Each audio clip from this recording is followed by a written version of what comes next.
If you ate this lunch, you know you'd be getting energy from the food, but you'd also be getting a different kind of energy. Something on that table is sending out invisible energy detected by the probe. The radiation seems to be coming mostly from the bowl with the fruit in it. Is it coming from the fruit or the bowl?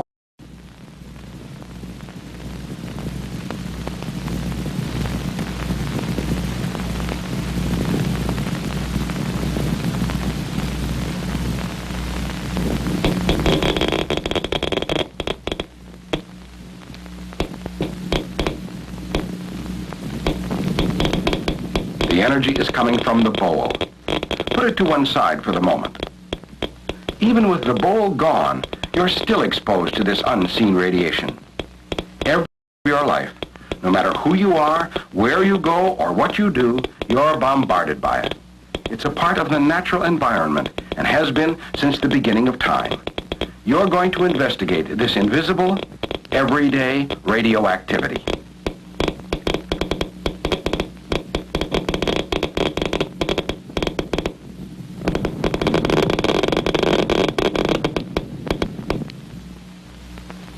These three discs are the ABCs of the radioactivity in your daily life. The different radiations they give off are known by the first three letters of the Greek alphabet. Alpha is the radiation coming from polonium-210, a radioactive element discovered by Madame Curie in 1898. Atoms of the polonium-210 are spontaneously giving off alpha particles, which are entering the probe and triggering pulses of electricity inside. The current is amplified by the instrument. You can see the flow of current on the meter calibrated in counts per minute. Each burst of current makes a clicking sound come from the speaker. You've probably heard the instrument called a Geiger counter.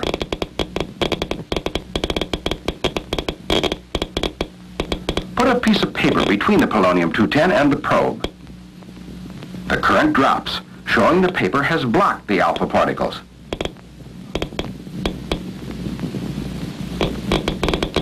Nuclear researchers have found that alpha radiation is made of subatomic particles that can be stopped by such things as a sheet of paper, your skin, and other relatively thin materials, such as air.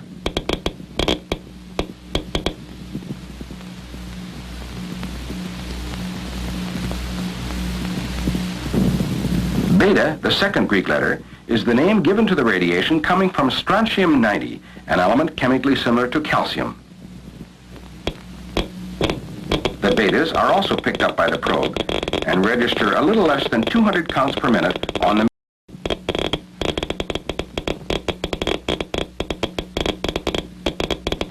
The paper that stopped the alphas has little effect on the betas. They go right through it. Research has shown that betas are also subatomic particles, but have more penetrating power than alphas. Now put a 3/4 inch thick piece of wood in the path of the betas. The wood absorbs most of the betas. Beta particles are stopped by such barriers as wood, thin sheets of metal, walls, and many other materials.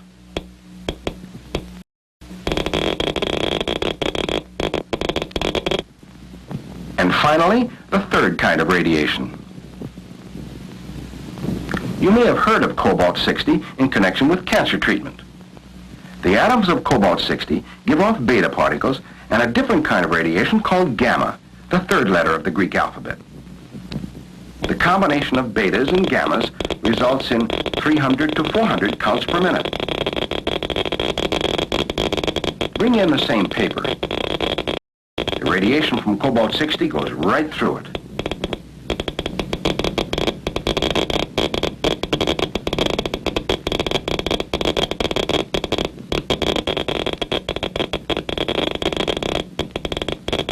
Next, the wood. The cobalt-60 betas are absorbed by it, just as the betas from strontium-90 were. Now you're measuring only gamma radiation.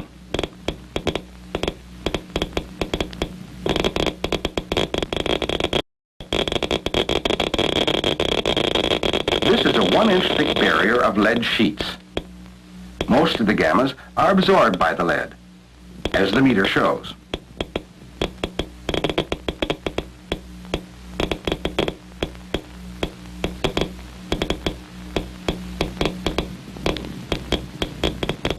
Almost all of the radioactivity in your everyday life is made up of these three kinds of radiation. Alpha particles, which are stopped rather easily, beta particles, which are at penetrating power, and the highly penetrating gammas. Which kind of radiation, alpha, beta, or gamma, is coming from the bowl? The sound tells you that the bowl is highly radioactive. Alphas, betas, or gammas, or a combination of them, are entering the probe at the rate of about 425 counts per minute. To find out what makes the bowl so hot, fasten the probe to the case. Next, put it on a block so that the probe is held at a fixed distance above the bowl. The alphas will be stopped by the paper. Because the count per minute drops slightly, you can suspect that some alphas are shooting out from the bowl.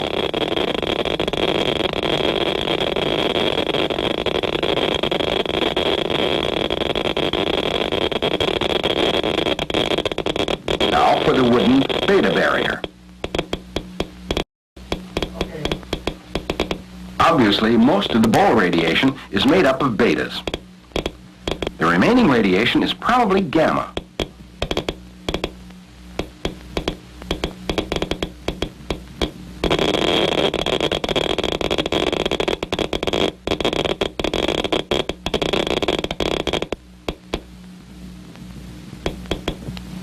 The lead blocks almost all the rest of the radiation, indicating it is gamma rays.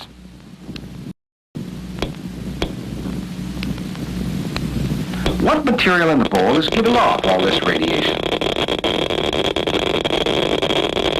The alphas could be coming from polonium-210 in the bowl. Strontium-90 could be the source of the betas. Both betas and gammas could be supplied by cobalt-60. But other radioactive sources also give off alphas, betas, and gammas. Uranium emits all three. So does radium. Finding out what kind of radiation is coming from the bowl or any other radiation source is only the first step in identifying the actual source of radiation. To pinpoint the specific radioactive material in the bowl, you'll need an instrument known as a scintillation counter, connected to a multi-channel analyzer. It may look complicated, but the principle on which it works is easy to understand. Its probe detects only gamma radiation. At the bottom is a thin metal shield, which gammas can easily penetrate. Inside is a crystal that reacts in a peculiar way when it absorbs gammas. This is not the crystal. It's a circle of tissue paper that represents the crystal. The projector will be the source of gammas. The light represents the gamma radiation. When gammas are absorbed by the crystal, some of the energy is converted to light. Not a steady beam like this, but short flashes of light, more like this. Scintillation means flashing in Latin. The light produced is picked up by a special photocell that converts some of the light energy to an electric current. In this model, the light sensing cell is similar to that in a photographic exposure meter. In the actual scintillation counter, it's a photomultiplier. The current generated by the photocell makes the needle of the meter move. Notice there's a pulse of current for every flash of light produced by the gammas. If you turn up the brightness of the projector to represent gammas of higher energy, the flashes of light they produce are brighter. The higher energy generates a stronger current. Each pulse of current is in direct proportion to the energy of each gamma. Now let each burst of current be represented by one of the red balls in the trough. Inside the scintillation counter is a memory. That's what those channels on the lower right are supposed to be. The value of a given pulse of current is stored in the appropriate channel.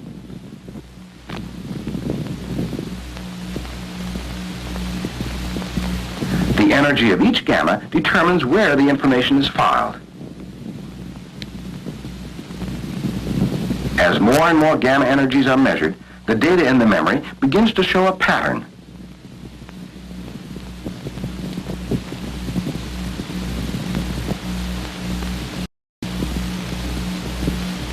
Scanning the channels now shows that most of the gamma energies had a value of 8 in this model.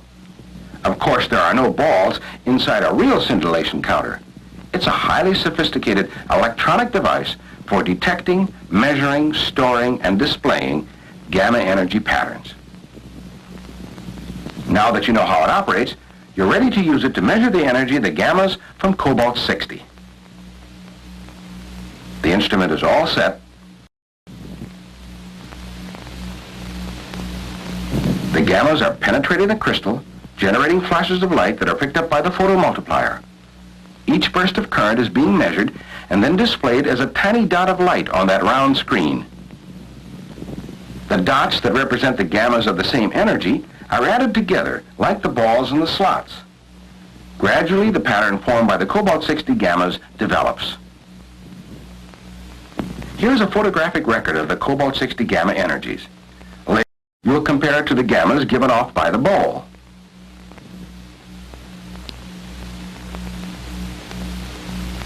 What do you suppose the curve for uranium will look like? You'll soon see for yourself.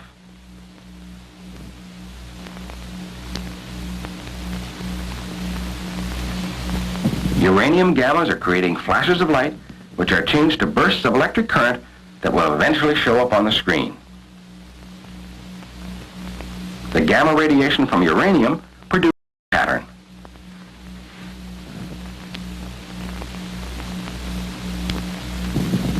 Here's the photograph of uranium gamma energies.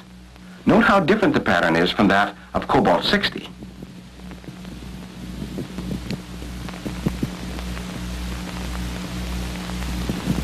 Now to check the gamma radiation from radium.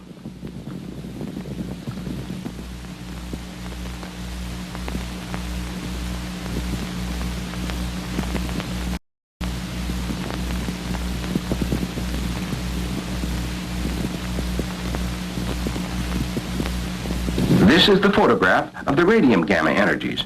Compare it to the others.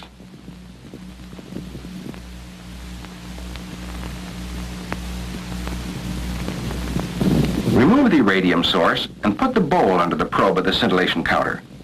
If you suspect that it contains cobalt-60, uranium, or radium, you're right, it does. But which one? The measurement of the gamma energies coming from the bowl will give you the answer. As soon as the bowl gammas have been measured and stored, you can compare them to the patterns of the gamma energies from cobalt-60, uranium, and radium.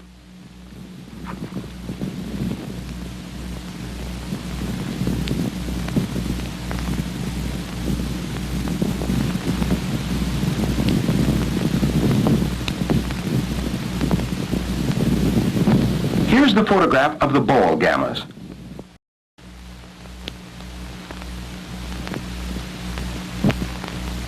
Is it similar to cobalt-60?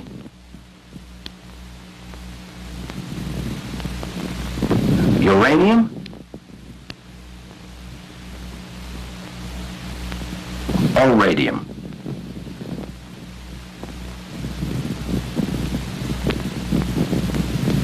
The pattern of the gamma energies from the bowl matches those of uranium, so the bowl contains radioactive uranium. The orange glaze on the surface of the bowl contains uranium ore, which was once mined for its color. The ore contains radioactive uranium-238 in it. Today, dishes like this are no longer made in the United States because the radiation from the uranium was found to be potentially dangerous. Uranium is now mined for use as fuel in nuclear reactors that power ships and submarines, as well as generating plants that can produce enough electricity for millions of people. For many years, the dials of watches and clocks that glow in the dark like this were coated with radium. Radioactive tritium is now used instead of radium. Radium has proved to be an effective treatment for certain types of diseases. Other ordinary things are also radioactive. This is a mantle for a gasoline lantern. It's slightly radioactive because it's coated with thorium-232. The burning gasoline heats the thorium, producing a brilliant light.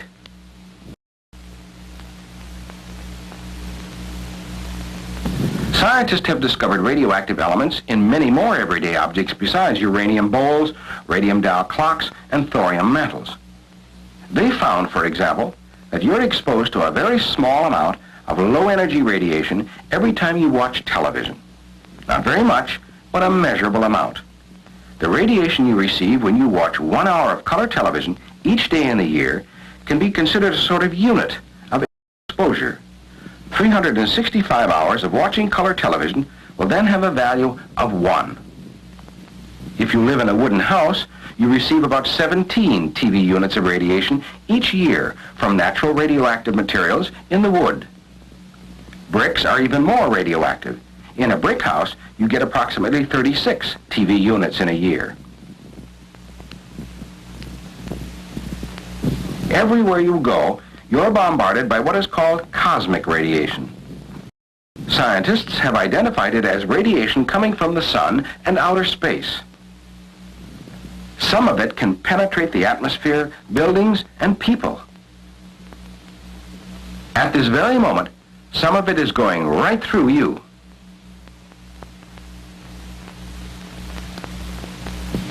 If you live at sea level, the cosmic radiation you get in a year is about 20 times what you receive from watching 365 hours of color television. 200 feet above sea level increases your cosmic radiation by about 1 unit each year. A 10-day vacation high in the mountains exposes you to cosmic radiation of 1 more unit. The ground you walk on is also a source of radiation, adding 7 1/2 TV units a year.